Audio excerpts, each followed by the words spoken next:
after a few months off, after pillaging the Strategic Petroleum Reserve in order to fund his re-election campaign, the Biden administration has begun selling more oil out of the Strategic Petroleum Reserve. You say, but Steve, the prices of oil aren't up. No, they're not. They're still kind of down. We should be filling the thing as opposed to emptying the thing, but that is where we are. We're going to be talking about what's happening with the Strategic Petroleum Reserve, how much is being depleted, and of course, how this will impact you and I in the coming days.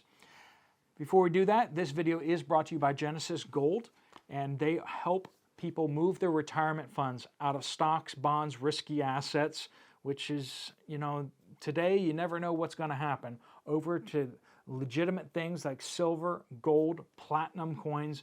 They're coins that belong to you. They do have to stay in a reserve, in a bank account in order to qualify for your retirement funds, but they do belong to you, and when you take a distribution, you don't take cash out, you don't cash out, you just take your coins out, and you can sell them wherever you want to. You can find them down in the description down below. So, Energy Secretary Jennifer Granholm said that purchases would begin in the second half of the year. Her words, "We are planning on refilling it. The fill rate is significantly slower than the sell rate, but we are doing it. We have a plan to do it." And she doesn't really seem to know whether they're doing it or they have a plan to do it or in the future or in the past. She seems like the perfect person for this administration. What we see is that about 6% of the petroleum reserve is about to be sold off between April and June. So another 26 million barrels of oil will hit the markets right now. While oil industry insiders in the United States are openly criticizing this move and saying, you should be refilling the Strategic Petroleum Reserve. You should have been doing it months ago, but yet you're still selling oil to the Chinese because that's where most of it's ending up. And of course, where the Bidens have absolutely no business interests connecting them whatsoever, regardless of what any laptops may have to say. But we are sure of one thing, that the big guy is probably still getting 10% of this transaction. So at least somebody's making out well, because the United States is definitely not making out well. The fact that the 6% of the current Strategic Petroleum Reserve will be liquidated in the next 2 months is concerning, especially since we're having all this talk about preparing for war with China, potentially getting into a land war in Europe. We're not supposed to get into a land war in Asia. That's one of the most important rules, but apparently we don't have anything against land wars in Europe. So we're getting ready for that. More and more U.S. troops are deploying over to Europe, as well as more equipment has been heading over there too. They don't want to talk about that, but quietly more troops have been going over to Europe. More equipment has been being shipped over to Europe. Meanwhile, we also see that analysts are projecting that, given the plan of refilling the Strategic Petroleum Reserve starting in the second half of this year, if something is important to do, naturally you want to wait at least 3, 4, 5 months to do it. Not right now. We'll do it in the second half of this year. Sounds like a teenager, right? When are you going to mow the lawn? Oh, I'm going to do it. When? Second half of this week. It's not very definite, is it? Analysts are projecting that it would take several years to refill the Strategic Petroleum Reserve. So it doesn't really matter when we begin, because we're never going to finish, is the cynical way of looking at it, which unfortunately I am blessed with that perspective oftentimes. So we have the Strategic Petroleum Reserve being emptied. This means that when we do have a crisis, sorry, I'm being cynical again. If we have a crisis in the next several years, we're going to be in a world of hurt because we're not going to have that oil reserve there. We've already depleted over half of the Strategic Petroleum Reserve without having a crisis.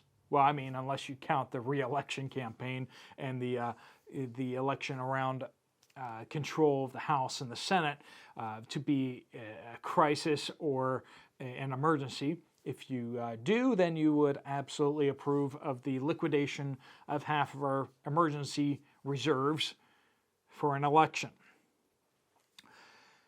But remember, this is a different kind of oil than what we're getting out of the ground in much of the United States. And this is the type of oil that is needed in the refineries in the United States in order to produce gasoline, oil, jet fuel.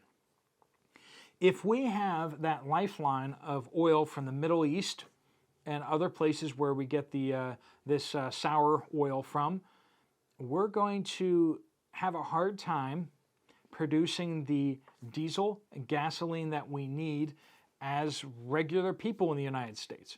And how hard is it to cut the supply line of oil tankers from the Middle East to the United States? It's very easy. Very easy.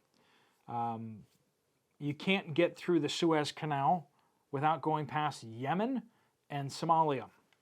And those pirates have a tendency to like to shoot stuff at oil tankers, and they like to hijack oil tankers. With just a little bit of a nudge from any of our enemies, they would probably do this. You can go the long way around South Africa, except South Africa is not really on our team anymore. So how are we going to get all this oil in a crisis? If we get into a shooting war with China or with Russia or with Iran, we're not going to be able to get oil out of the Persian Gulf with Iran shooting at tankers as they go past the Strait of Hormuz. It's kind of a bit of a choke point right there. And they've threatened to shut that down many times before. Now there's a pipeline that has been built across Saudi Arabia to bypass the Strait of Hormuz, but we've had the folks in Yemen have attacked it on several occasions, which is pretty easy to do. Can it be done? Yeah, absolutely can be done. So we have our oil reserve for such an emergency like that. And it's only a few months worth of oil in order to keep all of everyone's gas-powered engines going, their lawnmowers, their airplanes, their cars, their trucks.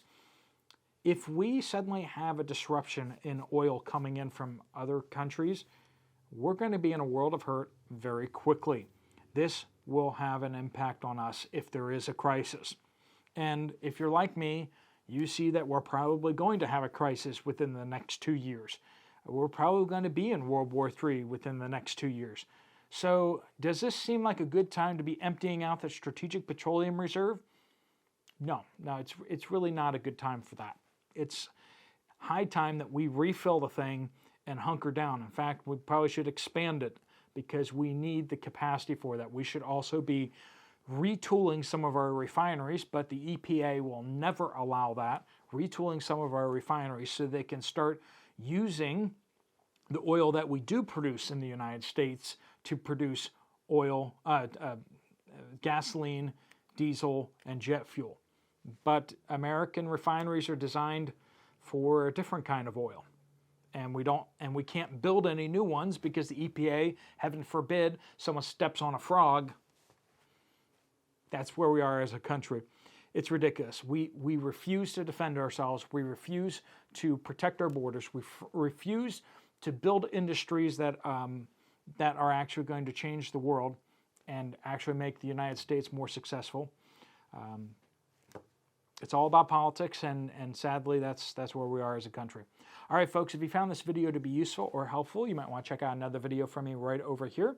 I'll see you over there, or I'll see you later. Steve Poplar of the Poplar Report, out.